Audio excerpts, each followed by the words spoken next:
বাংলাদেশে কালচারালি অথবা রাষ্ট্রিক জায়গা থেকে ইসলাম যত দূরে এই জন্য আপনারা বাম পন্থাকে যত গালিগালাজ করেন, এজেন্সিকে যত গালিগালাজ করেন, এর 80% গালিগালাজ যাওয়া উচিত বাংলাদেশের কোট আনকোট ইসলাম প্রেমী মর্দে মুজাহিদদের কাছে। আমাকে নিয়ে এখন সব থেকে বড় ক্রাইসিস কার, মানে আমাদেরকে শাহবাগী পাড়ার এই জন্য ক্রাইসিস যে তারা বুঝতে পারতেছে যে আমরা সেই জিনিসটাকে ওভারকাম করতে পারি আর না পারি, অ্যাড্রেস করতে সফল হয়েছি, যেইটারে দিয়ে তারা এতদিন হেজিমনি তৈরি করে রাখছিল, যেইটারে দিয়ে তারা পাওয়ার পলিটিক্স শুধু না স্টেটের একটা প্যারালাল স্টেট হয়ে উঠছিল। এই জন্য শাহবাগের এখন বড় শত্রু শিবির না, শাহবাগের বড় শত্রু বিএনপিও না, শাহবাগের সব থেকে বড় শত্রু ইনকিলাব মঞ্চ। বাংলাদেশের সব থেকে বাজে কথা হলো 90% মুসলমানের দেশে এই 90% যে তাকে বোকা বানাই রাখে সে বোঝে না। আমি তো বলি এই 90% না হয়ে যদি 9% হতো তাইলে অন্তত মাইনরিটি হিসেবে আমরা কিছু সুযোগ সুবিধা পাইতাম। অল্প কিছু ইহুদি দুনিয়া পাড়ায় বেড়ায় আর মুসলমানরা আমরা শুধু মাইর খেয়ে চিল্লাই। স্কিল এটার কোনো অস্বীকার করতে পারবেন না। 1 লক্ষ এমনি মানুষের চেয়ে 100 মানুষ স্কিল, এটা আপনি টিকবেন না কোনোদিন। আমি চাই এই সমস্ত গালিগালাজের গুনাহগুলো আল্লাহ আমারে দিক, আমার ভাইদেরকে দিক, তার বিনিময়ে অন্তত শুধু মুসলিম পরিচয়ে যে ভাই বোনগুলো বিশ্ববিদ্যালয়ে, রাস্তায়, মহল্লায় দিনের পরে দিন নির্যাতিত, তাদের জুলুমের আসান হোক, তারা স্বাধীন নাগরিক হিসেবে বাঁচুক।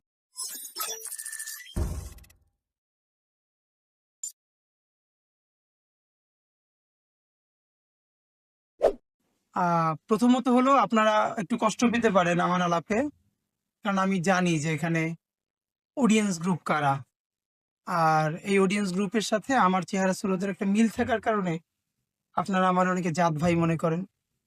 তো আমি আপনাদের কদ্দুর জাত ভাই এটাকে আমার একটু ক্লিয়ার করে নেওয়া দরকার। আশা করি এরপর আমি হয়তো আর মুসলিম মানুষ থেকে কোনো দাওয়াতও পাবো না, এরপরও বলতে আমার দ্বিধা নাই। হ্যাঁ, প্রথমত হলো যেমন আমার খুব ভালো লাগতো এখানে কিছু নারী পার্টিসিপেন্ট থাকা দরকার ছিল। এই আলোচনাগুলো শুধুই পুরুষদের জন্য না, যার অর্ধেক, যেই জনসংখ্যার অর্ধেক নারী, তাদেরকে বাদ দিয়ে কদ্দুর কি করা যায় এটা কঠিন। এখন এইটি হলো মুসলিম মাইন্ডের পলিসি, সুতরাং আমি সাজেস্ট করার মতো কেউ না, কিন্তু আমার ভালো লাগা মন্দ লাগার মতো ন্যূনতম স্বাধীনতা তো আমার আছেই, তাই না? এটা আমি বলি। দ্বিতীয় ব্যাপার যেটা, সেটা হচ্ছে ধরেন 24-এর অভ্যুত্থান এবং বাংলাদেশের কালচারাল হেজিমনি, এই আলাপ করতে গেলে তো হেজিমনি কি, তারপরে কালচারাল হেজিমনি জিনিসটা কি, একটা কালচারাল হেজিমনি একটা নেশন বিল্ডিং এ, স্টেট বিল্ডিং এ কিভাবে ফাংশন করে, সেইটার স্পন্সরশিপ তৈরি হয় কিভাবে, স্টেক হোল্ডার কারা, এ তো বিরাট আলাপ, মানে দিনের পরে দিনের আলাপ। এই আলাপ বরং না করে আমি বরং ধরেন কিছু বিচ্ছিন্ন কথাবার্তা আপনাদের সাথে শেয়ার করি, এটা একদম পার্সোনাল লাইফের গল্প। আমি শেষের 2-3 মিনিটে চেষ্টা করব যে এই যে আমি বিচ্ছিন্নভাবে আপনার কিছু গল্প বললাম, এগুলোর একটা কোরিলেট করা যায় কিনা, কোরিলেশন টানা যায় কিনা, এটা চেষ্টা করব। সুতরাং আমার আলাপ আপনার খুব সিরিয়াসলি নেওয়ার দরকার নাই, জাস্ট চিল মুডে থাকেন সবাই। আগের আলাপের থেকে টেনে আসি, ধরেন আমরা কি চাই অথবা কিভাবে চাই, এটা মনে মনে ধরেন আপনারা অনেকে জানেন, আমরাও চাই। আমার জায়গাটা হলো খুব ক্লিয়ার, আমি খিলাফতের প্রশ্ন কোনো সময় তুলি না। আমি বাংলাদেশে ইসলামী শাসন দরকার আছে কি দরকার নাই, কবে দরকার আছে, এ নিয়ে আমার ইন্টারেস্ট নাই। আমার যেটা কোর ইন্টারেস্টের জায়গা সেটা হলো বাংলাদেশে ইসলাম থিওলজির বাইরেও অত্যন্ত গুরুত্বপূর্ণ একটা কালচারাল এলিমেন্ট। এর মানে এখানে নন মুসলিম বন্ধু বান্ধবরাও কথার আগে পরে ইনশাআল্লাহ বলে, এটা সে সওয়াবের আশায় বলে না। এখানে ক্রিকেটাররা সেঞ্চুরি করে সিজদা দেয়, এখন ক্রিকেট খেলে তারপরে সিজদা দিলে সওয়াব হবে কিনা, সিজদা দেওয়া যাবে কিনা, এই আলাপ যারা প্রশ্ন করে, নাইতুল্লাহ আব্বাসী সাহেব একজনের প্রশ্ন করলো এই সিজদা দেওয়া জায়েজ আছে কিনা, তার আগের প্রশ্ন ক্রিকেট খেলা জায়েজ কিনা, সে প্রশ্ন কিন্তু করে নাই। এর মানে ক্রিকেট খেলা দেখতে দেখতে সে হুজুরে জিজ্ঞেস করতেছে এই সিজদা কি জায়েজ, মানে সংকটের জায়গাটা বোঝার চেষ্টা করেন, সে কিন্তু ক্রিকেট খেলা দেখতেছে। তো এইরকম হাজারটা প্রশ্ন আছে। এরপরে আরো মজার প্রশ্ন আছে যে সে যেই দিকে সিজদা দেয় সেই দিকেও তো কিছু মানুষ দাঁড়িয়ে আছে, তাহলে তারা সিজদা দেওয়া হইল কিনা। তো আমার সাথে সাধারণত আমার সালাফি বন্ধুরা আমার যে কারণে পছন্দ করে না, ওটা আমি এনজয় করি। এটার একটা বড় কারণ হলো, খেয়াল করবেন আমার যারা ফেসবুকে টুকটাক ফলো করেন, আমি তো আর ফেসবুকে সেলিব্রিটি না, আমি বারবার বিভিন্ন ব্যাপারে খোদা শব্দটা খুব বলি, খোদা চাইলে আমরা এটা করবো এই করবো। তেমন কোনো কমেন্ট নাই আমার আমার বন্ধু বান্ধবরা এটা আমার জ্ঞান দেন না, ভালোবেসেই দেন। আমি বলছি যে আপনি আল্লাহ বলেন না কেন, আল্লাহ বললে সব আছে, খোদা তো ফার্সি শব্দ। আমার ভীষণ কষ্ট হয় যে এই মানুষগুলোর নিয়াতে আসলে কোনো ঘাপলা নাই, এদের মনটা ভীষণ ইসলামের জন্য কাঁদে। এই কাদার সাথে সাথে যদি তাদের কিছু স্কিল থাকতো, বোঝাপড়া তৈরি হইতো, তাহলে 90% মেজরিটি উইথ 9% পাওয়ার হওয়া লাগতো না। বাংলাদেশে ইসলামকে কালচারালি অথবা রাষ্ট্রিক জায়গা থেকে এই যতটা ইসলাম যত দূরে এই জন্য আপনারা বামপন্থাকে যত গালিগালাজ করেন, এজেন্সিকে যত গালিগালাজ করেন, এর 80% গালিগালাজ যাওয়া উচিত বাংলাদেশের কোট আনকোট ইসলাম প্রেমী মর্দে মুজাহিদদের কাছে। কারণ বাংলাদেশে এখন পর্যন্ত কালচারালি বলি, রাষ্ট্রিক জায়গা থেকে বলি, ইসলামকে একটু আগাইয়ে যদি সবাই মিলে নেয়, এর বড় ক্ষতি শাহবাগীরা যা করে তার চেয়ে অনেক বেশি করে এই না বোঝা এই মর্দে মুজাহিদরা। কেমনে করে? আমি শুধু আপনাকে দুই একটা ক্রাইসিসের কাছাকাছি সময় বলি, ভাই এর কথা ভুলে যাব। ভাই খুবই একটা গুরুত্বপূর্ণ ইনপুট দিয়ে গেছে, উনি আর বিস্তারিত আলাপ করে নাই, তা আমি এসে ধরতে পারলাম। সেটা হলো দেখেন, আহ গত 5 মাসে ইনকিলাব মঞ্চের উঠে আসা, এই উঠে অন্তত জুলাই পরবর্তীতে অনেকগুলো দোকান তো খোলা হয়েছে বাংলাদেশে, তাই না? তো ইনকিলাব মঞ্চ তো হুট করে উঠে আসে না, এটা যে উঠে আসলো এর ফ্রেমিং, আপনারা যে কেউ খেয়াল করেছেন কিনা যে ইনকিলাব মঞ্চের অন্তত গত 20টা প্রোগ্রামের নামকরণটা শুধু যারা খুব ভালো অবজার্ভ করে তারা আমাদেরকে এটা অনেকে জিজ্ঞেস করেছে যে আপনাদের নেইমিং এর ব্যাপারগুলো। আমরা বলছি গণসিজদা ও দ্রোহের গান। তো একটা মজার ব্যাপার বলি, যে আলোচনাটা আমরা সবার আগে এনেছি, শাহবাগে আমরা স্বৈরাচার পতনের শুকরানা উপলক্ষে গণসিজদা ও দ্রোহের গান করলাম। তো মজার ব্যাপার হলো এইটাকে যারা যেমন ধরেন আমাকে নিয়ে এখন সব থেকে বড় ক্রাইসিস কার, মানে আমাদেরকে শাহবাগী পাড়ার। তো শাহবাগী পাড়ার এই জন্য ক্রাইসিস যে তারা বুঝতে পারতেছে যে আমরা সেই জিনিসটাকে ওভারকাম করতে পারি আর না পারি, অ্যাড্রেস করতে সফল হয়েছি, যেইটারে দিয়ে তারা এতদিন হেজিমনি তৈরি করে রাখছিল, যেইটারে দিয়ে তারা পাওয়ার পলিটিক্স শুধু না স্টেটের একটা প্যারালাল স্টেট হয়ে উঠছিল। ওই জিনিসটাকে আমরা ওভারকাম করতে পারি আর না পারি, রিয়েলি ওই জায়গাটাকে আমরা অ্যাড্রেস করতে পারছি তাদের পলিটিক্যাল জায়গাকে। এই জন্য শাহবাগের এখন বড় শত্রু শিবির না, শাহবাগের বড় শত্রু বিএনপিও না, শাহবাগের সব থেকে বড় শত্রু ইনকিলাব মঞ্চ। মানে আপনারা জিনিসটা বুঝতেছেন কিনা? কেন আমরা যখন বললাম গণসিজদা ও দ্রোহের গান, একটা টিভি থেকে আমাকে ইন্টারভিউ করা হচ্ছে যে ঠিক আছে স্বৈরাচারের শুকরানা উপলক্ষে আপনারা গণসিজদা দ্রোহের গান, মানে দুইটা বিপরীতমুখী জিনিস না? দ্বিতীয় প্রশ্ন করলো, মজার ব্যাপার দেখেন, যখন সবাই মিলে আমরা বললাম যে আমরা একটা সিজদা দিব সবাই, তো নারী পুরুষ সবাই দাঁড়ালো। আমি আবার বললাম যে আমাদের বোন যারা আছেন আপনারা কাইন্ডলি, এটা যদিও ধর্মীয় সিজদা না, এটা পলিটিক্যাল সিজদা, অজু না থাকলেও সমস্যা নাই, দেয়া যাবে। তো অনেকে আইসা শরিক হইলেন। বোনদেরকে বললাম যে প্লিজ আপনারা এক পাশে যাইয়েন, হ্যাঁ অন্তত। তো ওনারা এক পাশেই ছিল, 15-20 আপু ছিল, এবং এর মধ্যে মোস্ট ইম্পর্টেন্টলি কয়েক আপু ছিল তাদের মাথায় কাপড় ছিল না, তারা ধার করে ওই সময় একটু কাপড় নিয়ে সিজদায় পার্টিসিপেট করলো। এখন মুশকিল হইলো আমার যে প্রশ্নের সম্মুখীন হইতে হয়, এইতে আপনি কি জান্নাত কামাই করে ফেলছেন? উত্তর হইলো আমি জান্নাতের জন্য এটা করি না। আপনি এতে কি কি ইসলামের উপকার করছেন? আমি ইসলামের উপকার করতে চাই নাই। আমি চাইছি এইখানকে মুসলিম যে আইডেন্টিটি অচ্যুত, যেটা বললে জাত থাকে না, কোনো একটা মানে ফর্মাল সেশনে এই শব্দগুলো উচ্চারণ করলে সেটা শব্দ হয়ে ওঠে না অভিধানের ভাষায়, এই নেগেটিভকে আমরা ভাঙতে চেয়েছি। আমার কাছে এখানে ইসলামকে বা এখানে মানে জান্নাত কামাই করে না। মজার ব্যাপার হলো দেখেন, তো টিভি আমাকে যখন বলছে যে আপনারা গণসিজদা দিলেন, ঠিক আছে, মানে এটা অন্য কিছু না কেন? তো আমি বললাম দেখেন, ফ্যাসিবাদ যে শুধু ক্ষমতা চর্চার ব্যাপার না, এটা যে মননে মগজে কালচারাল প্র্যাকটিসের ব্যাপার, এটার প্রমাণ হলো আপনার প্রশ্ন। বলে এটা কিভাবে? তা আমি লাইভে বলছিলাম, এই জন্য আনকাট করতে পারেন। আমি বললাম দেখেন, আপনি আমাকে প্রশ্ন করছেন যেখানে গণসিজদা কেন, তাহলে এখানেই তো প্রশ্ন হলো গণসিজদা নয় কেন? মানে মানুষ কি কিভাবে আনন্দ সেলিব্রেট করে, কেউ সিজদা দেয়, কেউ দৌড় দেয়, কেউ গান গায়, কেউ মোমবাতি জ্বালায়, যাই যা ইচ্ছা তাই। তাহলে কারো যদি ইচ্ছা এখানে কনসার্ট করবে, কারো ইচ্ছা হলে মাহফিল করবে, কারো ইচ্ছা হলে যাত্রা করবে, কারো ইচ্ছা হলে সিজদা দিবে। তো যাত্রা সাংস্কৃতিক ব্যাপার, কনসার্ট সাংস্কৃতিক ব্যাপার, কিন্তু মিলাদ মাহফিল বা সিজদা কেন ধর্মীয় ব্যাপার হয়ে ওঠে? এরপরে কিন্তু উনি আর উত্তর দিতে পারেন নাই। আমি তখন বলেছিলাম এখানে যার যা ইচ্ছা তাই করবে, এটাকে আপনি আটকাতে পারবেন না। তো সুতরাং যদি মুসলমানরা বলে ওইখানে কনসার্ট করা যাবে না, আমি তার বিপক্ষে। কনসার্ট করা যাবে না না বলে আপনি এত ভালো ভালো মাহফিল করেন যাতে মানুষ এত বেশি মাহফিলে এসে যোগ দেয় যাতে কনসার্ট ফাঁকা হয়ে যায়। তিউনিসিয়ার ঘানসিকে যখন প্রশ্ন করা হলো ইসলামী বিপ্লব করলেন, এরপরে তো তিউনিসিয়ায় মদ বিক্রি হয়, তাহলে কেমন ইসলামী বিপ্লব করছেন? ফেসবুক যোদ্ধাদের মতো। ঘানুষি বললেন মদ নিষিদ্ধ করা আমার কোনো কাজ না, আমি মদ নিষিদ্ধ করব না। তাইলে আপনি এটা করলেন কি? বললেন তোমরা সবাই মদ খাওয়া বন্ধ করে দাও, তাইলে তো দোকান ফাঁকা হয়ে যাবে, আর কেউ মদ বেচবে না, অন্য ব্যবসা নিবে। আর আমি যদি জোর করে দোকান বন্ধ করি তাহলে তো এটা ব্ল্যাক বিক্রি করা শুরু হয়ে যাবে। দ্য ফ্যাক্ট ইজ যে আমি দেখেন এখান থেকে এই যে আসার সময় দেখলাম, এইটা এক সপ্তাহ আগেও মনে হয় ছিল না, এই যে মেট্রোর পিলারে সত্যেন সেনের একটা বড় ছবি, আপনার খেয়াল করছেন কিনা? এখন আমরা কি করব? আসেন কি কি করা যায়। সত্যেন সেনের এই ছবিটা, সে তো আউট অ্যান্ড আউট বিচ্ছিন্নবাদী। আরো কঠিন করে বললে, রনি ভাইয়ের মতো করে বললে সন্ত্রাসী। কিন্তু তাকে হিরো বানালো কারা? আমরা জানি কারা বানালো। এখন এই সত্যেন সেনের পিলারের পরে আরো 5টা পিলার আছে, পিলার 5টা ফাঁকা। আমরা যারা মানে এই যারা ডানপন্থী তারা করবে কি? গাইলাইতে গাইলাইতে যাবে যে ভালো হুজুর সে খারাপ কথা বলে গালি দিবে না, যে আমার মতো হুজুর সে গালি দিয়ে আবার পরে তওবা করবে। মুশকিল হইল এই 5টা পিলারের মধ্যে একটা পিলারে সত্যেন সেন, বাকি 4টা পিলারে আপনি করতেছেন কি?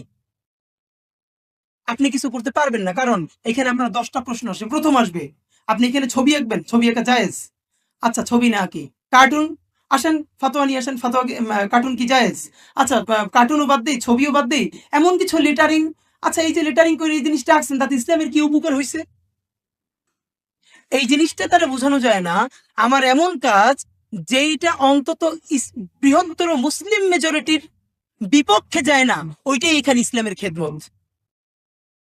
আমার কাজ যদি অন্তত মানে এগুলো বলবার কে কষ্ট কেন? দেখেন আমরা গত 5 মাসে কাজ করতে গিয়ে কি কি ক্রাইসিসের মধ্যে পড়ছি, আপনাদের যদি এইটা দিয়ে কারোর মধ্যে একজনের মধ্যে চেতনা তৈরি হয়, এটাই আমাদের জন্য আনন্দের।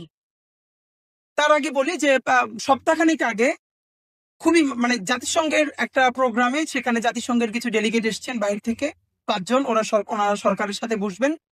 তো সরকারের সাথে বসবার আগে এই জুলাই বিপ্লবে যারা রাস্তায় থেকে অগ্রণী ভূমিকা পালন করেছেন এমন 10 জন তরুণের সাথে ওনারা বসতে চেয়েছেন। তো আমিও সেখানে আমন্ত্রিত ছিলাম। দেখেন শুধু ক্রাইসিসটা বুঝছেন, বাংলাদেশ না পৃথিবী থেকে বিচ্ছিন্ন কোনো দ্বীপ না।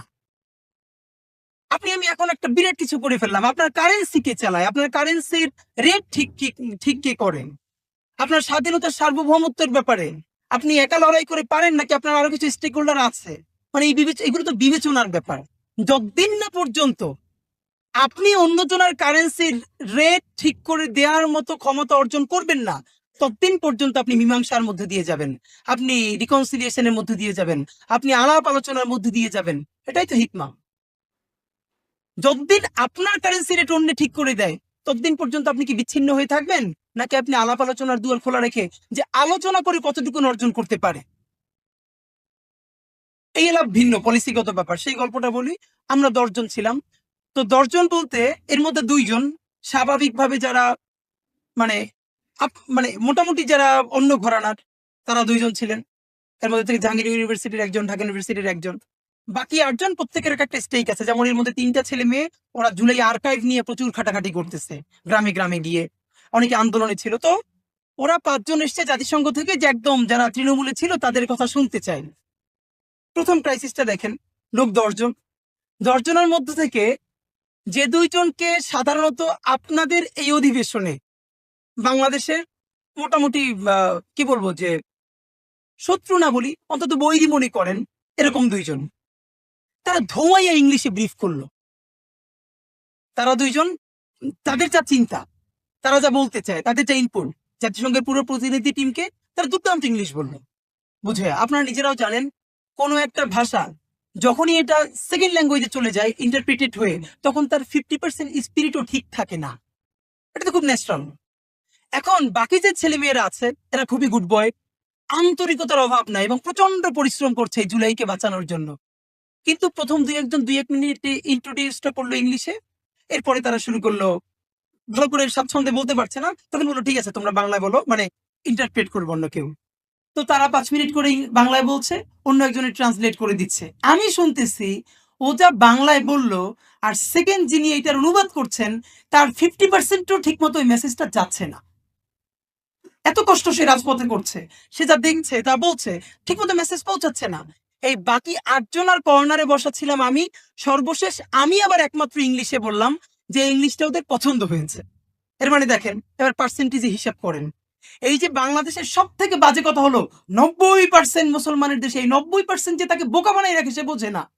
আমি তো বলি এই 90% না হয়ে সহ্য যদি 9% হতো তাইলে অন্তত মাইনরিটি হিসেবে আমরা কিছু সুযোগ সুবিধা পাইতাম। এখন এই 90%-এর গল্প করতে করতে সে কালচারালি 9% মাইনরিটি, সে পাওয়ার পলিটিক্স এর মাইনরিটি, কিন্তু সে নিজেই চিল্লাই বলে হ্যাঁ আমি 90%। ভাই 90% কোথায়, তোমার 9% স্ট্রিক কোথাও আছে? নাই তো। তো থাকার জন্য কি লাগবে? সেই স্কিল। খেয়াল করেন এই 8 জনের মধ্যে বাকি 2 জন যারা অন্য ঘরানার, তারা 2 জন আর 200 সমানই ভোট দিল ইংলিশে বলে। আর এই পাশের 8 জন, এই 8 জনের মধ্যে একজন বলল, বাকি কেউ বলতে পারলো না। এর মানে হলো স্কিল ইজ দ্য প্রবলেম। আমাদের অনেক ভাই বোন আমরা যখন প্রোগ্রাম করি এসে বলে ভাই লাগে জীবন দিয়ে দেব। এইটা যে কেউ হিপোক্রেসি করে বলে তা না, আসলে সে জীবন দিতে চায়। কিন্তু আল্লাহ তো আগে জীবন দিতে বলে নাই একবার। আল্লাহ বলছে আমওয়ালুকুম ওয়া আনফুসিকুম, আগে মাল দাও। মাল মানে কি? যার যেটা স্কিল আছে দাও। আমাদের সাথে যে সব বন্ধুরা মাদ্রাসায় পড়ে বা অ্যারাবিকে ডিপার্টমেন্টে পড়ে, তাদেরকে বললাম কি ভাই তোমার ইংলিশ টিংলিশ শেখা লাগবে না, এমন আরবি শেখো যেন তুমি কাতার এম্বাসিতে সৌদি এম্বাসিতে গিয়া দুর্দান্ত ফ্লুয়েন্টলি আরবি বলে এই জিনিসগুলো বুঝেই বলতে পারো। না, সে পারে না। আচ্ছা ঠিক আছে, একটা প্রেস রিলিজ যখন বাংলায় লেখি এটার আরবি করে দাও, মানে দুর্দান্ত, এটা যেন একটা মধ্যপ্রাচ্যের দেশে পত্রিকা ছাপানোর মতো হয়। সে পারে না। আচ্ছা তাহলে যারা ইংলিশে পড়ে সব বাদ দাও, এই যে আমরা প্রোগ্রামিং গুলো করি এগুলো সিএনএন আল জাজিরায় পৌঁছানোর মতো নিউজ করা দরকার, অন্তত ওই ভাষায় 2-1 জনের লেখো, কিচ্ছু লাগবে না, প্রেস রিলিজটা ইংলিশে করে দাও। সে পারে না। সব পদে তাহলে বাংলা একটা ব্যানার লিখতে গেলে 10টা বানান ভুল হয়। এই দেশের সকল মানুষ চায় প্রথম আলো বন্ধ হোক, আর এই বন্ধ হোক চাওয়ার কারণেই প্রথম আলো টিকে থাকবে আরো 100 বছর। কোনোদিন প্রথম আলো বন্ধ হোক বলে পারা যাবে না, অন্তত প্রথম আলোর এগেইনস্টে 10টা প্রথম আলো বানাইতে পারলে প্রথম আলো মানুষ কেনা বন্ধ করবে। সেইটি করে সে না কি করলো, সে প্রথম আলোর অফিসের সামনে গেল। এই অ্যাক্টিভিজম তো সে বুঝে না, এবং পুরো কোর্টটা এই সরকারকে বাধ্য করছে, প্রথম আলোর সামনে যারা গেছে সরকারকে বাধ্য করছে প্রথম আলো আর ডেইলি স্টারের পক্ষে যাইতে। কিভাবে আসেন? আপনার তো অ্যাক্টিভিজমের ন্যূনতম কিছু ধারণা থাকতে হয়। এটা একদিনে কোনো রেজাল্ট বই আনে না। আপনি কোনটা প্রথমে করবেন, তারপরে কি করবেন, তারপরে কি করবেন, উচিত কি ছিল? গত 15 বছরে ডেইলি স্টার, প্রথম আলো যাদের বিরুদ্ধে স্টোরি তৈরি করে ন্যারেটিভ নির্মাণ করে করে করে করে তাদের জীবনটা জাহান্নাম বানাই ফেলছে সামাজিকভাবে, এমন মানুষ আছে না?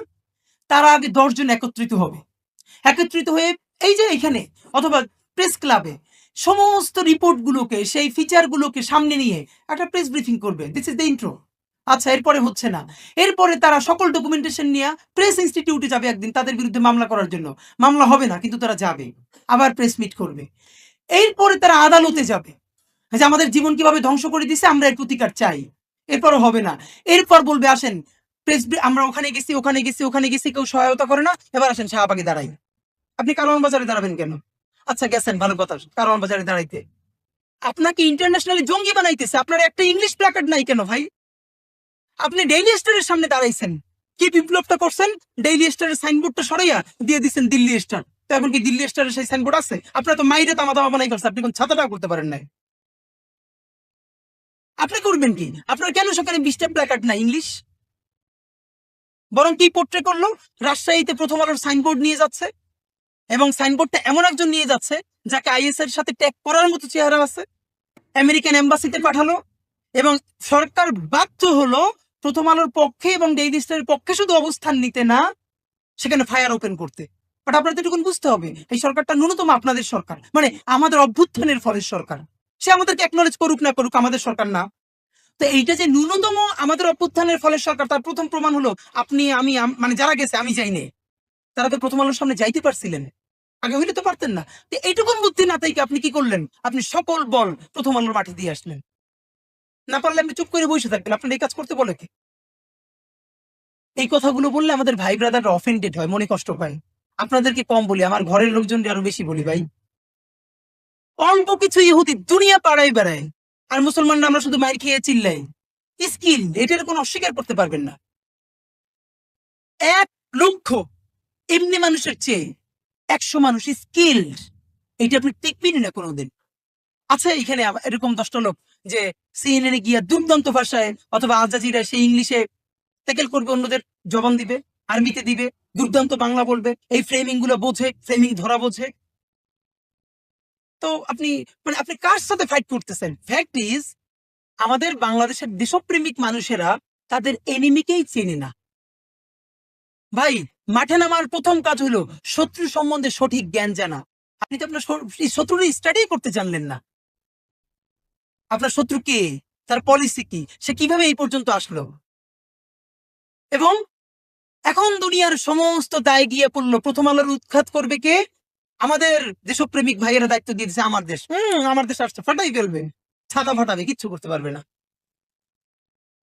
এই দায়িত্ব আমার দেশের। আমার দেশকে প্রথম আলোর ফাটানোর দায়িত্ব নিচ্ছে। আপনি, আমি, আমরা আরো কেন 10টা প্রথম আলো বানাতে পারি না?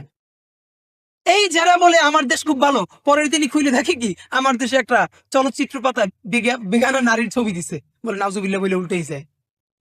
ক্রাইসিস। খেলাধুলা একই অবস্থা। আরো মজার ব্যাপার বলি, আমার দেশের একজন নারী উপস্থাপক, যিনি লিড নিউজ গুলো ইউটিউব এবং যেগুলো করলো, যে জঙ্গি নাটকগুলো নিয়ে বললো, তা আমি কমেন্ট গুলো খুব ইন্টারেস্টিং মজা নিয়ে পড়ি। সে প্রথমত দায়িত্ব নিছে প্রথম আলোর এই দেশ থেকে উৎখাত করবে আমার দেশ। আমার দেশ হলো ইসলাম ও মুসলমানের ধারক বাহক। একটু পরে দেখে কি একজন বেপর্দা নারী সেখানে ভিডিওতে কথা বলতেছে, এখন নিচে বলে না না না, নারীর রাখা ঠিক হয়নি।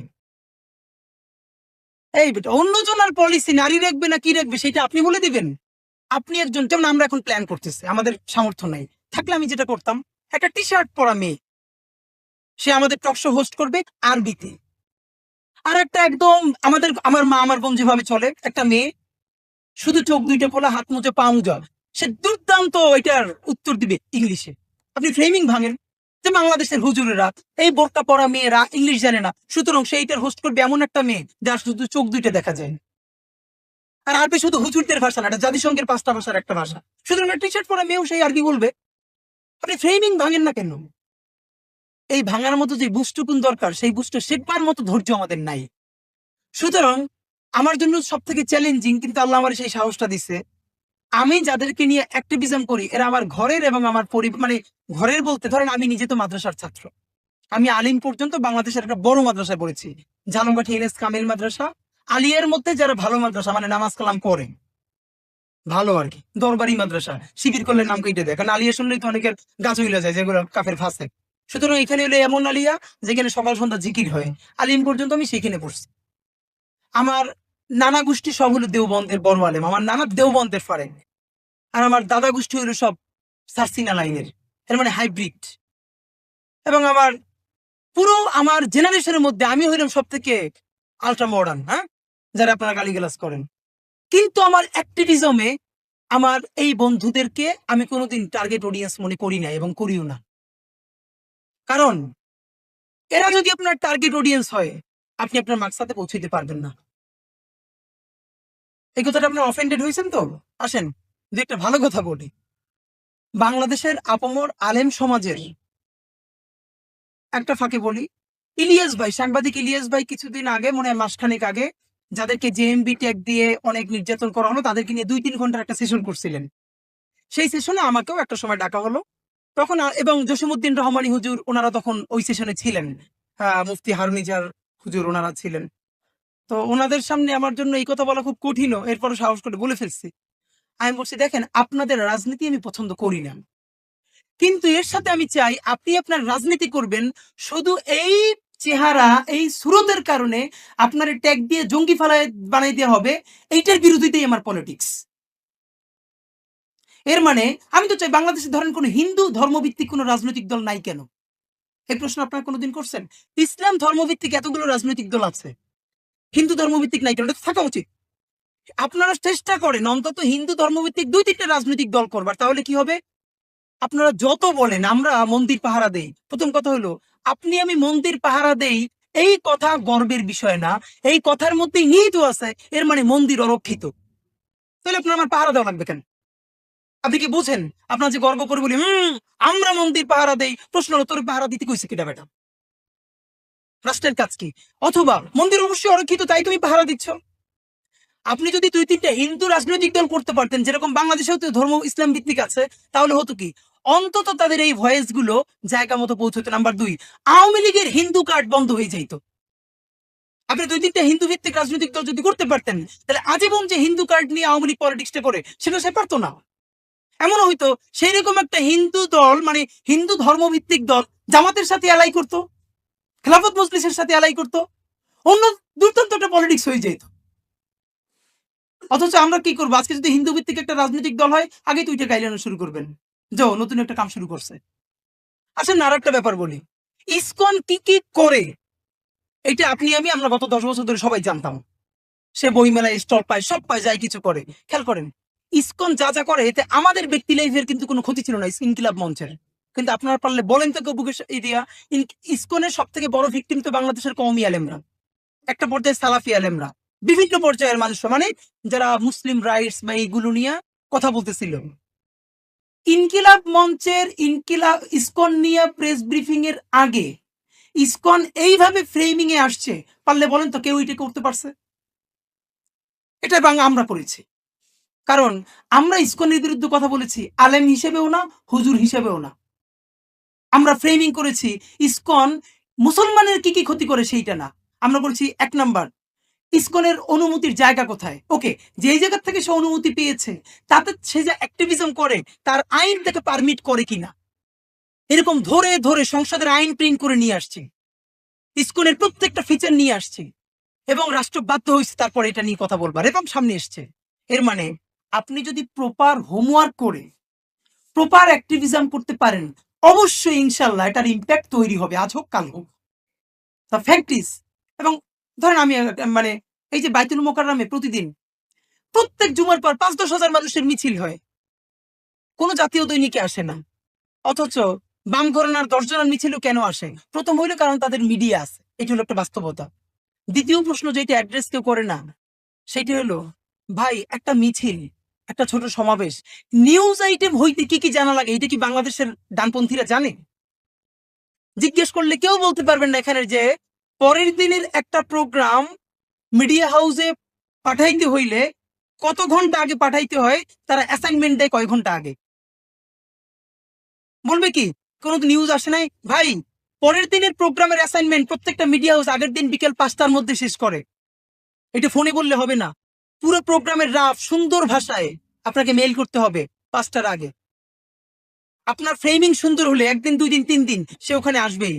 প্রোগ্রাম লিখছেন 11টায়, সাংবাদিক আসছে 11টায়, প্রোগ্রাম শুরু করছেন 11:45, জীবনই আর আসবে না।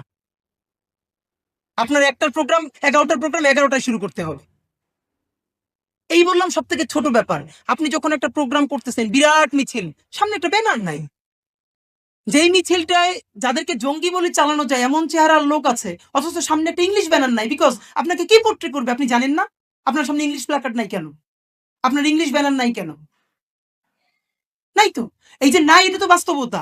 আর এই না থাকার কারণে এখানে 90% মানুষ শুধু হাই হুতাশ করে উইথ 9% পাওয়ার, আর যারা 9% কম তাদের স্টেক 90%। এই যে ভাই বললো আমরা ব্র্যাকের বিরুদ্ধে বলি, আমরা প্রথম আলোর বিরুদ্ধে বলি, পারলে তাদের সাথে নেগোশিয়েট করবার কাছাকাছি সমান না এইরকম 10 জন লোক খুঁজে দেখান না। যখন ফ্যাসিবাদ পালালো, মানে ফ্যাসিবাদের আইকন পালালো, বাংলাদেশের প্রত্যেকটা বিশ্ববিদ্যালয়ে ভিসি, প্রভিসি, রেজিস্ট্রার, ট্রেজারার এইগুলো নিয়োগ হবে, তাতে কমপক্ষে 250 বেশি স্কিল লোক দরকার ছিল। মানে স্ক্যানার দিয়েও খুঁজে পাওয়া যাইতেছিল না। তো আপনি স্কিল রিপিট করবেন কি দিয়ে ভাই? তো চলেন আমার এই বকাঝকা চিল্লাপাল্লার মধ্য দিয়ে যদি আমার সাথে রাগ কইরাও এমন 10 জন মানুষ আজকে ওয়াদা নিতে পারেন, যা মাদ্রাসায় তো পড়ি, এমন আরবি শিখবো যে ফাটাই ফেলবো, শুধু কেতাবি আরবি না। আপনার আজকে যে মিছিল, আপনারে আমরা মাইক্রোফোন ধরবো, এই মিছিলের 3 মিনিটে ব্রিফ আপনি আরবিতে বলে দিবেন, যেটা আল জাজিরায় পাঠানো সম্ভব, সিএনএন এ পাঠানো সম্ভব, মধ্যপ্রাচ্যের ইগুলোতে, এম্বাসিগুলোতে পাঠানো সম্ভব। বাংলাটাই করেন না, দুর্দান্ত। মানে আমাদের কিছু ভাই টুকটাক ছবি তুলে আমাদের প্রোগ্রামের, ভাই জীবন দিয়ে দেবো লাগলে কিছু বলবেন, আপনারা থ্রেট করছে। আমি কিছু একটা কাম করো, জীবন দেওয়ার কাম নাই, তুমি তো মোটামুটি ছবি তুলতে আগ্রহী, তবে একটা ফটোগ্রাফি কোর্সে ভর্তি করে দেই। না ভাই, এটা পারবো না। মানে জীবন দিতে পারবে, ফটোগ্রাফি শিখতে পারবে না। আমাদের দরকার ভিডিওগ্রাফার।